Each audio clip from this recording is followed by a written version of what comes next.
खबर हो सच्ची, जहां आवाज हो बेबाक, जहां हर खबर पहुंचे से पहले वहां नाम सिर्फ एक, सिटी स्टार न्यूज। सच की आवाज, जनता का भरोसा, सिटी स्टार न्यूज।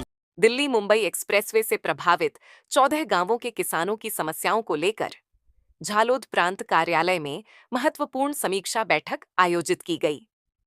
बैठक में प्रांत अधिकारी ए.के. भाटिया, प्रशासन के संबंधित अधिकारी तथा 14 गांवों के प्रतिनिधि मौजूद रहे।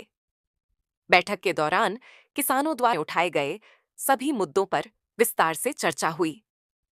प्रांत अधिकारी ए.के. भाटिया ने प्रभावित किसानों को आश्वस्त किया कि उनकी समस्याओं के समाधान के लिए आवश्यक कार्रवाई की जाएगी और सभी मामलों का जल्द एवं न्यायपूर्ण निराकरण करने का प्रयास होगा। वहीं किसानों और गांवों के प्रतिनिधियों ने प्रशासन के समक्ष अपनी समस्याएं रखते हुए समयबद्ध समाधान की मांग की। रिपोर्ट रमेश संगाड़ा, गोविंद लिंबड़ी।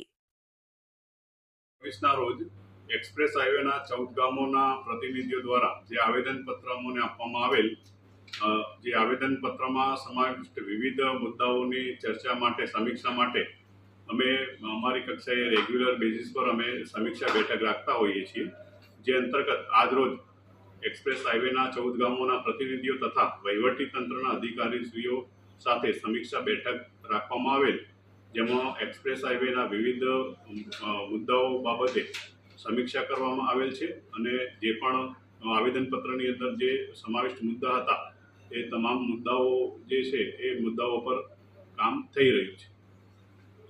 અમારા ઝાલોદ તાલુકામાં 14 ગામોની અંદર જે અમારા આદિવાસી ખેડૂત ખાતેદારો હતા એમની જમીનમાં દિલ્હી મુંબઈ કોરિડોર હાઈવે પસાર કરવા માટે જાહેરનામું પ્રસિદ્ધ કર્યું।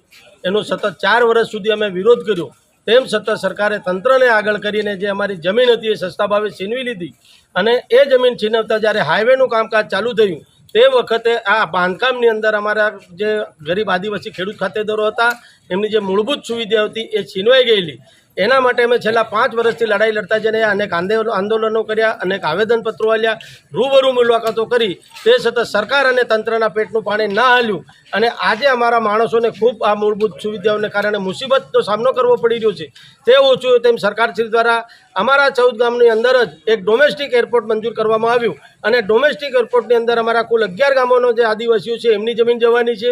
એ ઓછું હોય તેમ ફરીથી જીઆઈડીસી મંજૂર કરવામાં આવી, એમાં અમારી 2 ગ્રામ પંચાયતો એટલે કે 5 જેટલા ગામોના આદિવાસી ખેડૂતો વિસ્થાપિત થવાના છે।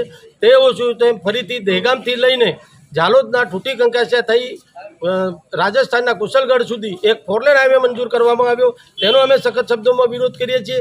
અને એ બધું ઓછું હોય તેમ અમારા આદિવાસીઓનો ખાત્મો કરવા માટે મધ્યપ્રદેશના નીમચથી લઈ રાજસ્થાનના પ્રતાપગઢ થઈ ગુજરાતના દાહોદ અને મધ્યપ્રદેશના અલીરાજપુરથી મહારાષ્ટ્રના નંદુરબાર જિલ્લા સુધી એટલે કે 4 રાજ્યોના 5 જિલ્લામાં થઈ 380 કિલોમીટર લાંબી જે રેલવે લાઇન મંજૂર કરવામાં આવી તેનો પણ અમે સખત વિરોધ કરીએ છીએ। આપના માધ્યમથી અમે સરકારશ્રીને કહેવા માંગીએ છીએ કે અમે આદિવાસીઓ એટલા માલેતુજાર નથી કે આ દિલ્હી બોમ્બે કોરિડોર હાઈવેમાં પોતાના વાહનોથી દિલ્હી કે બોમ્બે અમે જઈ શકવાના નથી।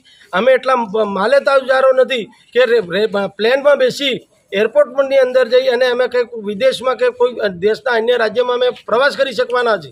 જીઆઈડીસીમાં અમને કોઈ નોકરી, કોઈ રોજગારી મળવાની નથી, અમે વિસ્થાપિત થવાના છે। આજે તમે દેખો દાહોદની અંદર જે રેલવેનું મોટામાં મોટું કારખાનું બનાવવા આવ્યું એમાં અમને વચન આપવામાં આવ્યું હતું કે 10,000 આદિવાસીઓને નોકરી આપવામાં આવશે, પરંતુ આજ સુધી એકે આદિવાસીને નોકરી આપવામાં આવી નથી અને યુપી અને બિહારથી તમામ માણસો લાવીને નોકરીઓ આપવામાં આવી રહી છે।